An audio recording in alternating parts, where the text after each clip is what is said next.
আগামী 100 বছর, 1000 বছর পরেও এই মাটি যদি টিকে, তো মনে রাখো এই মাটি শহীদ শরীফ উসমান হাদি রহমাতুল্লাহ আলাই, আমার দেশের এই মাতৃভূমির এই ইমানদার যুবকের নাম আগামী 1000 বছর পরেও শ্রদ্ধার সাথে কলিজায় কলিজায় স্মরণ হবে।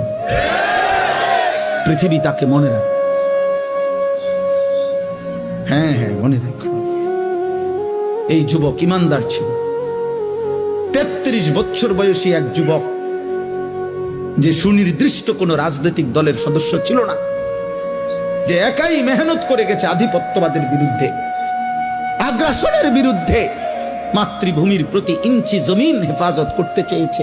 তার সামর্থ্যের সবটুকু দিয়ে সে বলেছে, সে পাক্কা নামাজি ছিল, 5 ওয়াক্ত নামাজ পড়ত, ফজরের নামাজ প্রতিদিন জামাতে পড়ত, ফজরের নামাজ ক্যাম্পেইন করত, সাথীদেরকে ফজরের নামাজের জন্য উঠাইতো, ফজরের নামাজের বন্ধুদেরকে সাথে নিয়ে এরপরে ঢাকা 8 সংসদীয় আসনে ওয়ার্কিং